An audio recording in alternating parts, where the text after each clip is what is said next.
Hello again everyone and welcome back to Dishonored. We are back here in the Hound Pits pub, specifically the workshop part of it, and we do still have a few more things to read up here at this crazy guide experiments. Let's have a looky here. What have we got? So we've got dead counter responsibilities. Commissioned by the Lord Regent in the face of the growing plague crisis, the dead counter is a position that will... Oh wait, I have actually read this.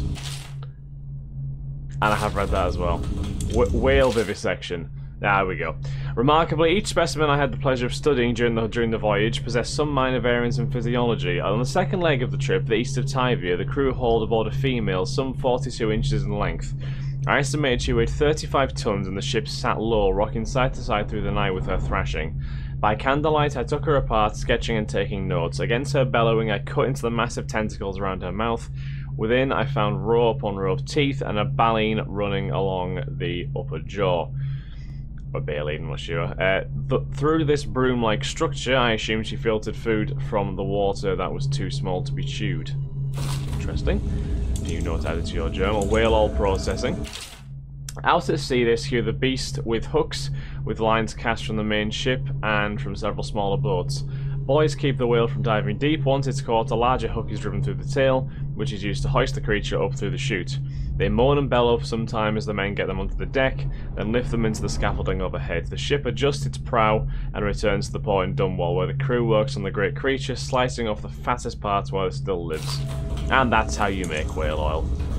Whale oil refilling station. Sokolov no longer has the upper hand with regard to supplies of whale oil. The good Admiral has paid for the installation of my own system, which will enable me to work in this place. The oil tank dispenser, when activated, will produce an empty vessel for filling. When the empty tank is held near the oil tank refill pump, the magnetic attractor should take the tank and lock it in the correct configuration. Using the lever will begin the refilling process. Once refilling is completed, the tank can be removed and placed in service. Extreme caution must be used in handling the full tanks, they are quite unstable. The system is sound and well engineered, as it appears that the Greaves Oil Company has done something correctly for once. Audiograph player. The Academy teaches that absurd idea that the energy in whale oil arises from the need to maintain life functions at extreme ocean depths. The pressure and the cold are too much to endure without it. I speculate that a human being might, by a process of adaptation, produce high-energy humors in the body. I could build a tank that would slowly increase pressure on a subject over a long period of time, and then observe them for years if need be. Years of increased pressure. The formulation of energetic substances develop. Surely the Empress would be able to furnish me with facilities subject to the necessary legal amnesty. Well, she might have done if she was alive. I'm presuming we need to get an empty tank. Here we go, empty oil tank. Fill empty tank. Oh wait, I'm with it. Take this one. Oh, this is already full. There, never mind, it's fine. It's all good. Okay, so let's head back downstairs and let's give the... Perfect. Now plug it in. There we go. Stuff. Perfect. Thank you, Cole. You are welcome, mister. See? I've forgotten his name, I apologize. Mask. You're a wanted man, so everyone in the city knows your face, but this mask... Ah, so this is the iconic mask of Dishonored. Just hold still, the fit must be precise. There. Can you see normally? See the lens out of alignment. There.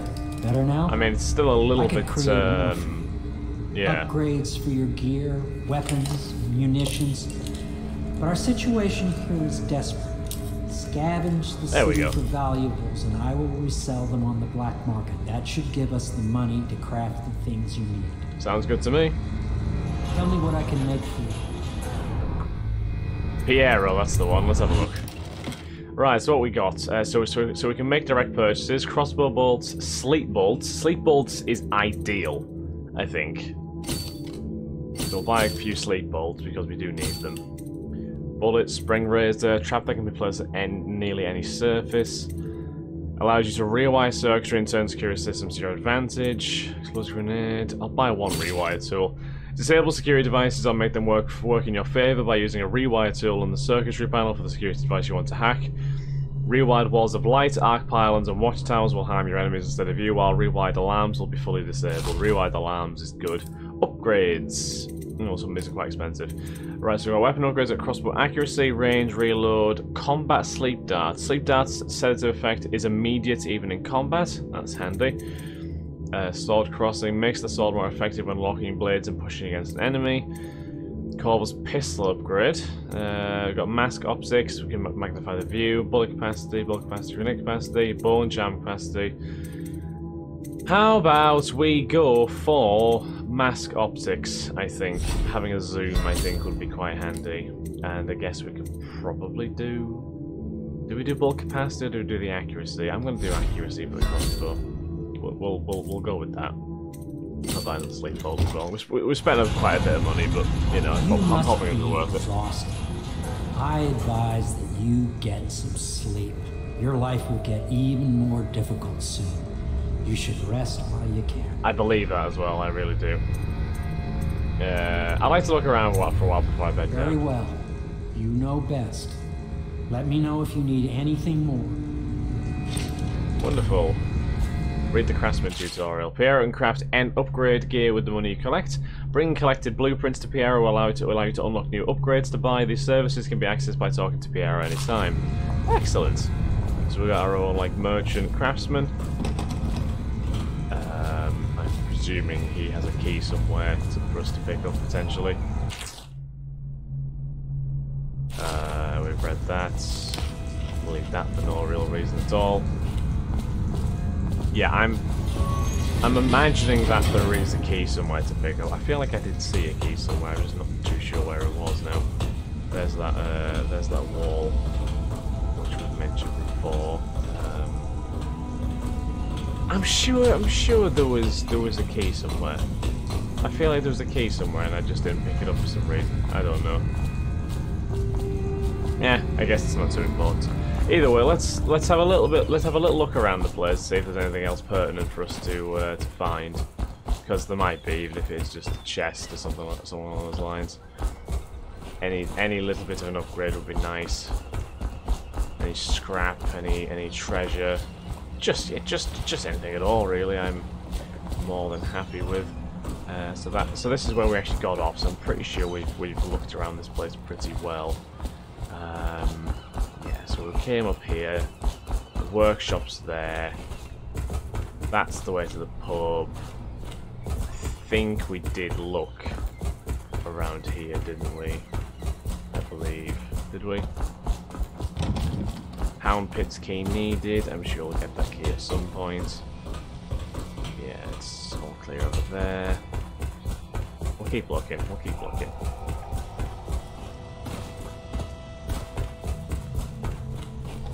That's this is the actual pub itself. Got a little, like, refinery here, I guess. Check the upstairs area. I don't know if there is going to be much to find, to be fair, but even if any other document or something along those lines. Medicine herbs. More coin. More coin. Every little helps at this point, I feel like. In here. Oh, hello, Lydia. My, you must be Corvo. I am Lydia, at your service. Your I used to want to carry my burdens. ready. When they told me who it was, well, I thought you'd be older, like the Admiral. Please don't compare me to the Admiral. I'd really appreciate it if you didn't do that, Lydia. I know you didn't mean it, but yeah, please no. Coin. Dangerous? Yes, very much so, but no need to fear. He is here to work with our masters. Ooh. People say he killed the Empress. Of course he didn't. People are foolish and believe whatever they're told. Okay. If the Admiral trusts him, then so will I. No, I apologise. Oh, that Admiral! Oh, I was thinking... Oh, Pubmaster Room Key. I was thinking I was being compared to, what's-his-face, who actually killed the Empress. No, sorry. You can compare me to that Admiral all you want. He seems like it. He seems like a decent fellow. Alright, A Gaffer's Tale Volume 1. So, my sister Nina and I left Tybee together, saying goodbye to our aunt, the woman who had raised us since childhood. Leaving behind our home city of Yarrow and the cold but beautiful white landscapes we had always known, we boarded a ship for Dunwall. Our parents had left us with a sizable inheritance, and we spent half of this getting to the capital city and establishing a small import shop dedicated to Tybian furs. Once I'd helped Nina establish the business, I was free to pursue my dream. Signing on with a whaling ship was the most exciting thing I'd ever done, and I saw it as a means to an end. Someday I would captain my own crew and eventually own a fleet of similar vessels. With tears in her eyes, Nina kissed me farewell, and I did not see her again for many months. As an apprentice to the gaffer, I got to see the tracking, killing of the great beast up close. Nothing had ever fired my spirits so as the wind and pounding waves racing after a wounded whale being pulled by a skein of cables embedded in its thick flesh. I changed more in those first 7 months than I had in the previous 7 years. Whaling was beginning to put its mark on me, so that Nina barely recognized me when I returned, tanned and sinewy with muscle, weather creases already wrinkling in the corners of my eyes. But she could see that I was filled with joy, having found my purpose. Oh, that's nice. Isn't that nice? What else we got? So we got the pouch, and we'll see in the fleet. While each of the Isles has some form of naval fleet, none is more envied than that of Bristol, with its long proud history of great ships and the admirals who command them.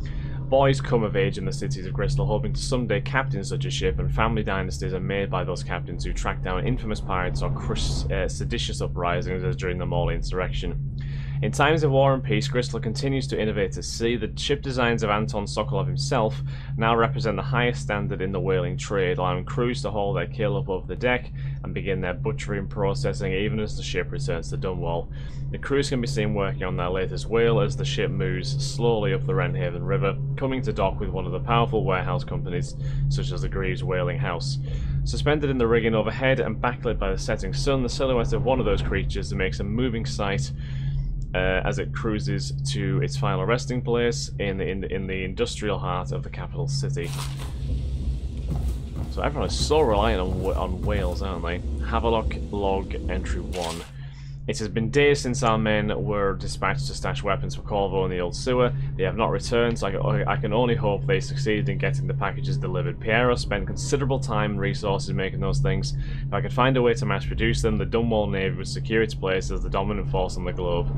But back to Corvo. Can he actually break out of Coldridge? And if so, will he make his way here? I personally give him odds of 1 in 5. Well, I made it. Log entry 1-4. It seems we've moved to a new phase. Martin's improvisations have borne fruit. The former bodyguard has been freed and is en route to the staging location. Pendleton's voting block and my military connections. All we've lacked is the ability to project lethal force in a controlled manner against a previously inaccessible... to the point, we need a man who can kill the bastards for us. Corvo is more than capable of that, I have no doubt. N-Bomb. Is this off?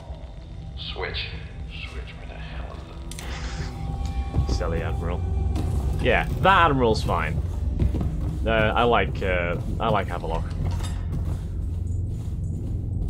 Pendleton as well. Pleased to meet you, Master Corvo. I saw you at court in happier days, but you might not remember. I was once a close ally to the Lord Regent, Hiram Burroughs, back when he was just the spy master. He's one manipulative bastard, I can tell you that. Do we have like a log of characters just to check? Not quite.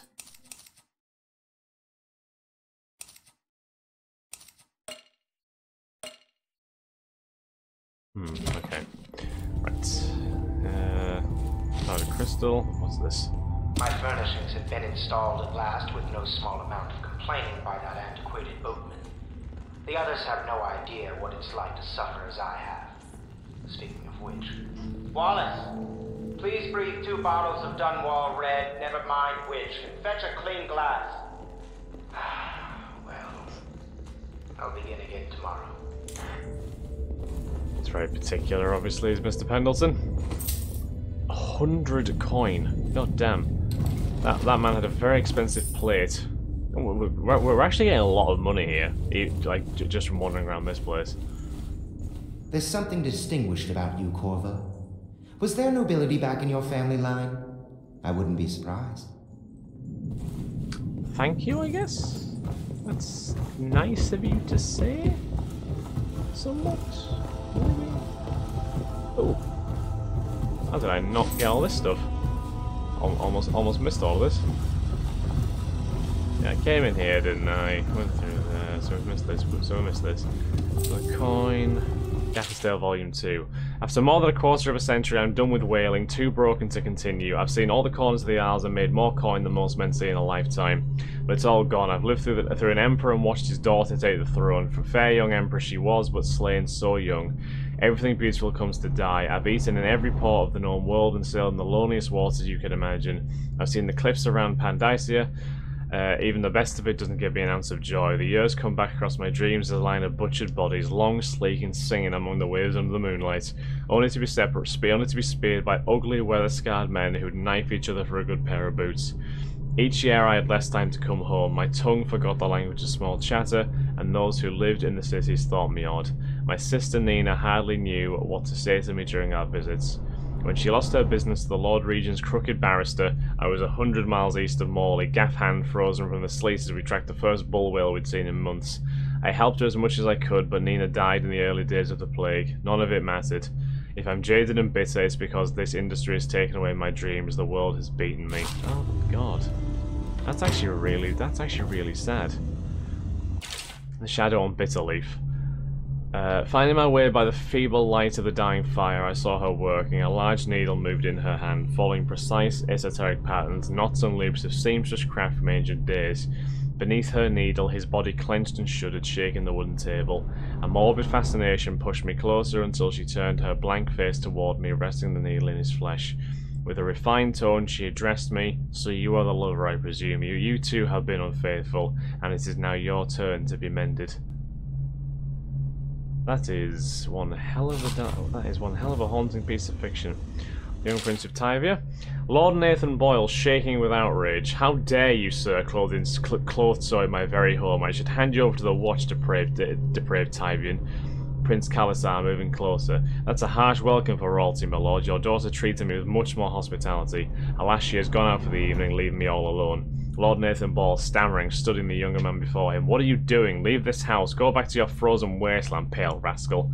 Prince Kalisar, smiling coyly, reaching out. No need for anger between us, Lord Bale. Is it so wrong for me to be here? As I've proven, I've developed an affinity for you and your family. Lord Nathan Bale gasping. Oh my Kalisar, your skin is so warm it burns.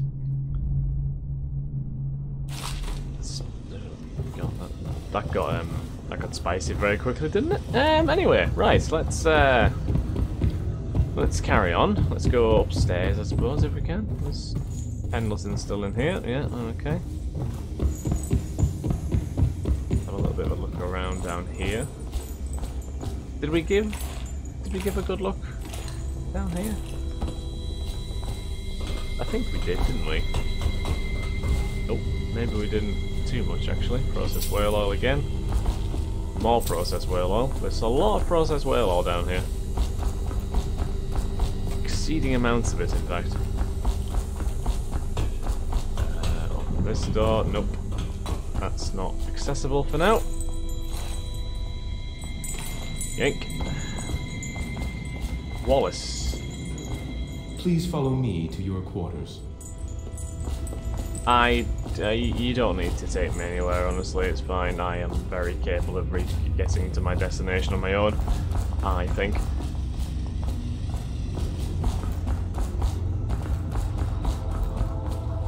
What's out here, I wonder? Anything at all? Not sure if we've taken much of a peek around this area, have we? I think it all just kind of loops back around. I don't think there's actually too much out here. That's all well and good. That's all well and good. You don't know what it means to work with a man who stood at the Empress's right hand. We can't bring her back, but at least we have the man she trusted most. And maybe we can help you right some of the wrongs done to you. This bar is mine, but please, treat it as your home. Thank you. Thank you, Havelock. The Admiral served in the Navy under the Empress, but something happened with the Lord Regent that drove the Admiral out. If I understand it right. Well, the Lord Regent's a prick. That was who I thought that they were referring to when they compared me to the Admiral, but no, the Admiral is a good dude. He is a good dude. Okay, let's head to the 3rd floor. That's a wall. Not gonna lie, unusual. Unusual setup there, isn't it? Okay, and this is presumably my room. Oh, look at this. We've got a little bit of like a walkway here. Interesting indeed. I see a coin.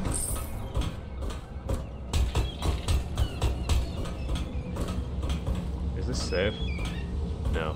Well, it is, but what's all this then? The Fugu Feast? Fuge Feast? I'm not sure.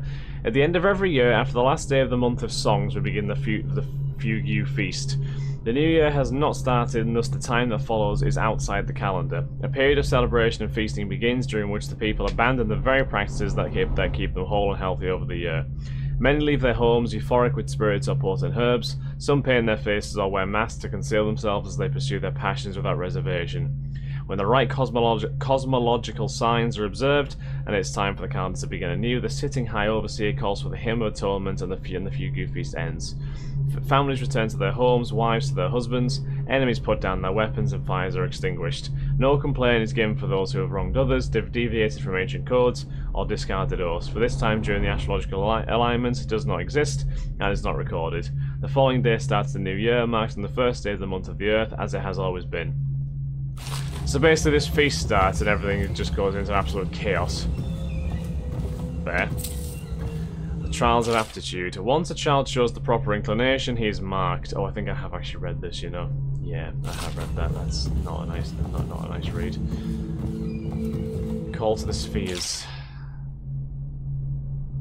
My stomach twists as the engines of the odd vessel roared louder. It was the creation of Orcado, third prefect from the Academy of Natural Philosophy. He was exhilarated, savouring each of the small craft's undulations. Orcado pulled the lever and a great gout of smoke surrounded us. The smell of burning whale oil grew unbearable as the machine propelled itself upward. I was too afraid to look through the window, which suddenly didn't feel thick enough. As if knowing my thoughts, Overseer Bryn looked at me and smiled. Recite some of the litany, my pupil. It'll protect your heart from the turpitude of the void on our way to the outer spheres. That's not a sentence I feel like that should ever be read out to anybody ever. I don't think we can go down there safely, I'm not gonna lie. It seems a bit far down. So I'm not gonna do that. I'm just gonna go to my actual quarters, I think. I'm gonna go to my quarters and then, you know, everyone will be happy. Hello there. I'm sorry it's so dark. We can't risk being seen. It is a bit romantic though, isn't it? I guess so. This is your room. It was chosen to give you privacy. I understand you'll need your rest. Thank you, Wallace. I mean, it's a pretty nice, it's a nice enough room, I guess.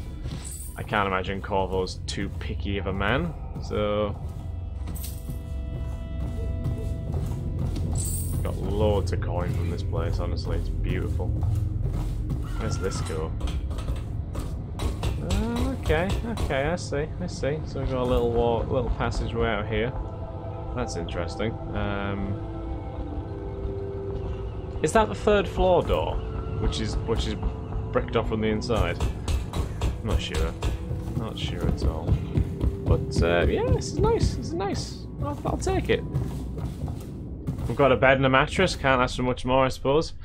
I think we're going to end this episode here, guys. Next episode, we shall actually go to sleep and see where the game will take us after that. I'm very much looking forward to getting more deeper into this.